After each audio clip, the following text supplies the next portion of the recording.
Well, some of the land was seized from people who were born there. So I wonder if there's a lesson about targeting people on the basis of their skin color. Do you think? I don't hear you. Well, people had their land seized in Zimbabwe who were born in Zimbabwe, and they were targeted on the basis of their race. And I wonder if you think that's good or bad. No. Land did not belong to a race. It Right, belonged to that's right. Zimbabweans. So when the colonialists took land from us, time came when we asserted ourselves, take back our land. And those who wanted to have land at the same basis as the African people of Zimbabwe remained. But those who felt they were superior left. Okay.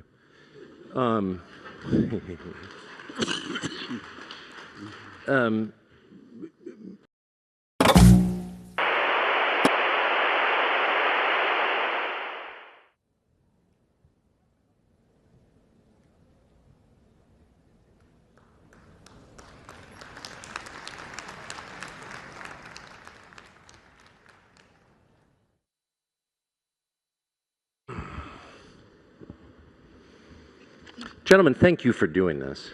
It's awfully nice of you to do this. I'd just like to go right down the line. And first to you, President Nagawa, again, thanks. In as clear terms as you can, I wonder if you would contrast your experience with China versus the Western powers. Do you think that Zimbabwe and other African countries, to be totally blunt, get a better deal from Chinese investment than they have with Western powers over the past 150 years? Well, my view is that initially, as we became independent, we had most of our development thrust was from the West. But as we evolved, we have also benefited from investment and cooperation from countries like China. But I mean, the basic structure seems the same. Foreign powers extract mineral wealth from various African countries. But do you think that the arrangement that Zimbabwe and other countries currently have with China is better or worse for Zimbabwe than it was under, say, the Brits? I think the premises upon which you construct your question, I don't think is perfect. Not surprised. Yes, Zimbabwe is a sovereign state. Yes. You understand? And we move on the basis that gives us the best results of our resources. Whether it is relation with the West or the East, what is primarily important is what we ourselves as Zimbabweans are satisfied with. We don't need to please the West or please the East. We please ourselves. Good. That seems like a good model for every sovereign country. President Bio, thank you for this. Do you think that there is a substantial difference? I'm just trying to understand from a Western perspective how the East does business in Africa versus how the West does. And it may be too sensitive a topic really even to talk about out loud, but to the extent you have a view you can share, would you? I'm sure relations cannot be measured country by country. Yes. Relations depend on the historical background of countries between one country and another. Yes. That's the basis on which relations grow and are nurtured. For us in Zimbabwe, yes, we are a former British colony, but we are very happy with the relations that have now developed with, say, countries like China and so on. Yes. Despite being a former British colony. I think this maybe one of these topics is too difficult to talk about in public, so let me just ask you, President Bio, about one of the strengths of your country and the continent, which is its birth rate. which so far surpasses that of any other region in the world, and that seems like a strength. How has your country, Sierra Leone, but also many other countries in Africa, been able to maintain a birth rate at replacement when Europe, the US, Canada, lots of other parts of the world have not been able to? Thank you very much. I think we are hard workers, and we work both in the day and at night. And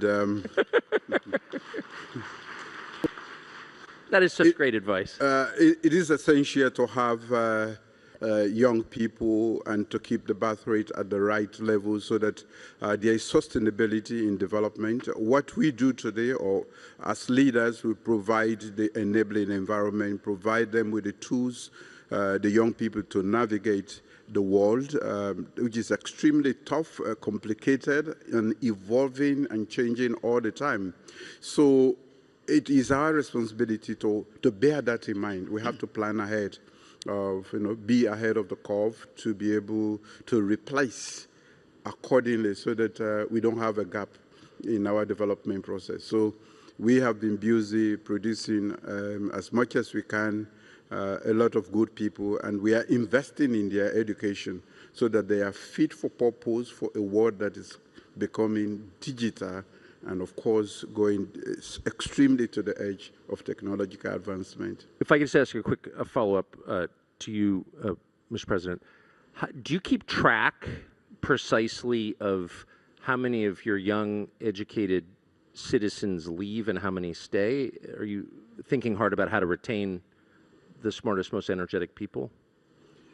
Definitely. In fact, what my administration did was to make sure that we provide basic primary and secondary education free of charge to the citizens. Every child born in Sierra Leone can go to school and finish high school without paying a penny. We don't just provide tuition, we also make sure that we provide other essentials to make it possible so that nobody has excuse not to go to school, because in the 21st century, without education, definitely you can't make it. And we do not just want to make it at the personal level, family level, we want to grow as a nation. We want to be useful citizens of West Africa, the community that I chair today, but we also want to be useful citizens, global useful citizens that can contribute to the world. So we are taking stock of that, and we are educating them, equipping them. In fact, I call education as an equipment, a navigation equipment in a world that is becoming very, very complicated and complex. Thank you. President Boko, as you look at young people in Botswana who are educated and energetic, what's your pitch to them? What's your argument to them to stay in Botswana, not go to South Africa, Europe, the United States? Young people are generally innovative. They are entrepreneurial. They now have become digital natives, and that presents immense opportunities to them. These opportunities mean they can pretty much operate wherever they are, and they must, as a matter of course, remain within Botswana so that they can then spread their reach and influence to every part from Botswana. And so the opportunities that there are in Botswana, the training, the education, the acquisition of skills, the support, the environment that nurtures them and feeds and fuels their verve and vitality is what Botswana offers and what will power Africa. Africa generally is a very young continent with a median age of 19.3. Botswana's median age is 25. And so with such a population, Africa is poised to rule the world. So what are your plans for the world once you rule it? To make it fairer, to make it more equitable, to ensure that intellectual property is internalized in every part of the African continent, that innovation serves humanity, not just a predatory elite, and that everybody can partake equitably and benefit from the fruits of the economy and the vast opportunities that are available in the world. Well, I look forward to being treated fairly under your rule. Thank you. President Nagawa, I wonder what lessons you've been in the government of Zimbabwe for decades in various roles, including through a very turbulent period where your predecessor famously kicked out the whites and then the economy tanked and now it's rising again. I wonder if you would summarize the lessons that your country has learned from that experience. I'm not so sure what you have in mind. But let me say, our economy has faced challenges. I'm sure you're aware. Yes. Zimbabwe has been under sanctions for decades as a result of us claiming our land from the British and making ourselves independent. We seized the land and gave it to our people. So sanctions were imposed on us. But in spite of all that constraint we have developed, and we are happy that we have developed on our own, and we feel very independent. Well, some of the land was seized from people who were born there. So I wonder if there's a lesson about targeting people on the basis of their skin color. Do you think? Can I hear you? Well, people had their land seized in Zimbabwe who were born in Zimbabwe, and they were targeted on the basis of their race, and I wonder if you think that's good or bad. No. Land did not belong to a race. It Right, belonged to that's right. Zimbabweans. So when the colonialists took land from us, time came when we asserted ourselves, take back our land. And those who wanted to have land at the same basis as the African people of Zimbabwe remained. But those who felt they were superior left.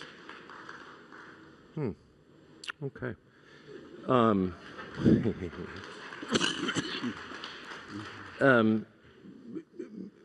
Mr. Bio, it does seem like, Mr. President, that the model of government around the world seems to be changing, and people seem to have lost confidence in democracy, at least in the West. People aren't quite as keen to promote democracy. Do you notice this? Do you think democracy is in retreat around the world? I think the world is in transition. Yes. And normally that comes along with instability. I normally refer to it as we are in a state of flux. Yes. We have been told to go democratic, and those who are leading the way or who have been teaching us to be democratic are no longer committed to that method of governance. So we are left to choose, but I still believe that democracy is the best method of governance, choosing who leads, especially liberal democracy with all the freedoms that go with it, so that human rights and other liberties are observed and maintained. We remain committed to democracy, irrespective of the fact that there are now reversers, even in Africa, around the world. In fact, these days, when you listen to world news and other things, you hardly hear about democracy. You're very right. But we are committed to it because it is the best form until we can provide an alternative that can really sit well with us in society. We remain committed to democracy.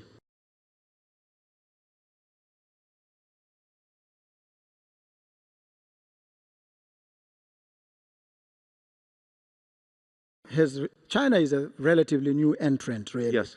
into the historical space and climb.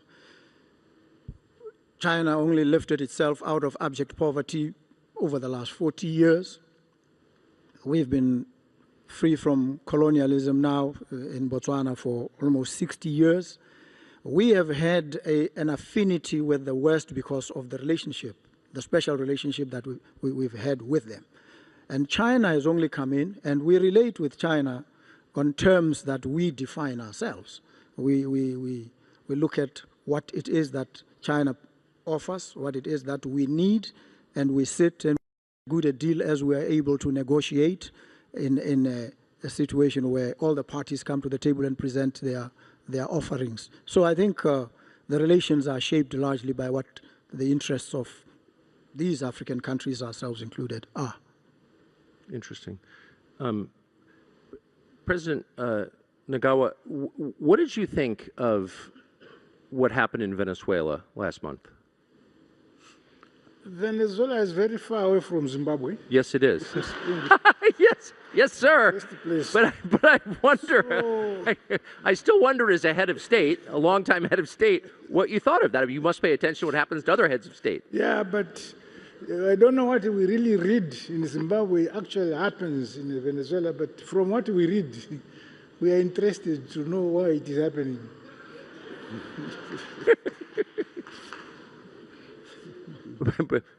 President B, what did you think? I was stunned, and I'm still stunned. It was so surreal that I still have to understand whether the world order, the rules-based society, is still existing, and if not, what becomes of the world? That's why I earlier described the state as we are in a state of flux, because everything that we have understood as the basis for international order is fragmenting or being destroyed right in our face.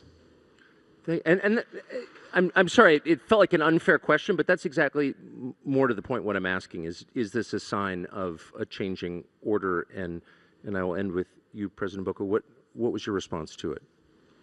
Well, I think we are seeing a world where rules seem to matter very little, and they matter only depending on who is benefiting from them and who is wielding the stick at any given point in time.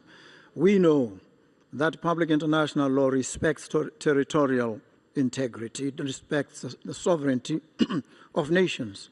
And it also requires that the people of every nation state must exercise their self-determination. They must determine what happens within their borders. And to have external powers intrude and remove any head of state, regardless of what the circumstances are, I think it's something that is utterly shocking, and it is an affront to a rule-based international order. I think it must be described in starkly those terms and nothing pretentious. Gentlemen, thank you for doing this and for your patience with my questions, and I really appreciate it very much. Thanks. Thank you. Thank you very much.